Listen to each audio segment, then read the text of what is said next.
வணக்கம் and welcome to my channel. நம்ம இன்னைக்கு பார்க்க போகிறது வந்து ரொம்ப பேசிக்கான ஒரு குக்கிங் vlog. இந்த வீடியோ யாருக்குன்னு பார்த்தீங்கன்னா குக்கிங்கே பண்ண தெரியாதவங்களுக்கான vlog இது. இன்னைக்கு நம்ம பார்க்க போகிறது ஜிஞ்சர் டீ. நான் இன்னைக்கு எடுத்திருக்கிறது ஃபுல் க்ரீம் பால், ஒரு கிளாஸ் எடுத்திருக்கேன். எந்த கிளாஸை வச்சு எடுக்கிறீங்களோ அந்த கிளாஸை வச்சு தண்ணி வந்து 1.25 கப் எடுத்துக்கோங்க.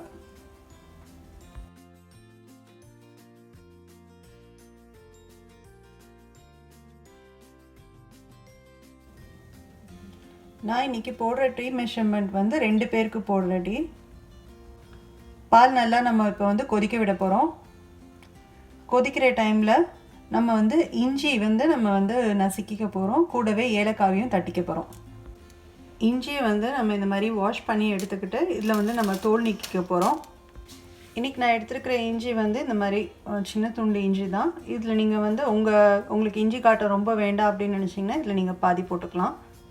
இப்போ நம்ம இந்த மாதிரி இதில் போட்டு பெஸ்டலில் போட்டுட்டு அடியில் வந்து இந்த மாதிரி ஏதாவது ஒரு துணி வச்சுக்கோங்க. அது வந்து நம்மளோட டைல்ஸை வந்து டேமேஜ் பண்ணாது. ஸோ இப்போ பார்த்தீங்கன்னா இதில் நசுங்கிடுச்சு. நான் கூடவே 2 ஏலக்காவையும் போட்டு நசுக்கிக்க போகிறேன். இது திக்கு பாலுன்றதுனால வந்து நான் வந்து ஒரு டம்ளர் பாலுக்கு 1.25 கப்பு தண்ணி ஆட் பண்ணுறேன். நீங்கள் வந்து ரொம்ப க்ரீமியாக இல்லாத பால் அப்படின்னு நினச்சிங்கன்னா 1 கப்பு பாலுக்கு 1 கப்பு தண்ணி நீங்கள் சேர்த்துக்கலாம். நம்ம பால் கொதிச்சிருச்சு. இதில் வந்து நம்ம தட்டி வச்சுருக்கிற இஞ்சியும் ஏலக்காவையும் நம்ம இப்போ சேர்க்க போகிறோம். முன்னாடி வந்து நம்ம டீ வந்து வைக்கும்போதே வந்து நம்ம இஞ்சியை கலந்துருவோம்.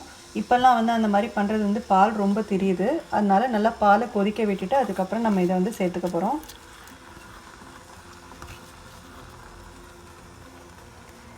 இதை சேர்த்ததோடு சேர்த்து நம்ம வந்து டீ தூளையும் சேர்த்துக்க போகிறோம். ஒரு டம்ளருக்கு ஒரு டீஸ்பூன் அளவு டீ தூள். ஸோ இப்போ நம்ம சேர்த்தாச்சு.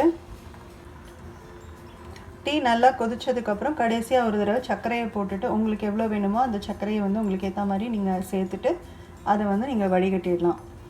சர்க்கரையில் நிறைய தூசி இருக்கிறதுனால நான் வந்து இந்த மாதிரி டீ கொதித்து முடிச்சதுக்கப்புறம் அதிலே சர்க்கரையை ஆட் பண்ணி ஃபில்டர் பண்ணுறது தான் நான் ரெக்கமெண்ட் பண்ணுவேன்.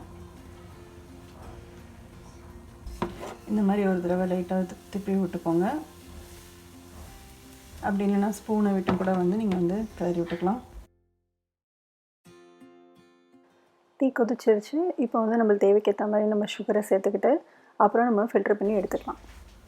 நம்மளுடைய டீ இப்போ ரெடி ஆகிடுச்சு. இந்த மாதிரி ஒரு ஸ்டெயின்லெஸ் ஸ்டீல் ஃபில்டர் எடுத்துக்கோங்க. அதில் வந்து நம்ம இந்த மாதிரி டீயை வந்து ஃபில்டர் பண்ணி வச்சுக்க போகிறோம்.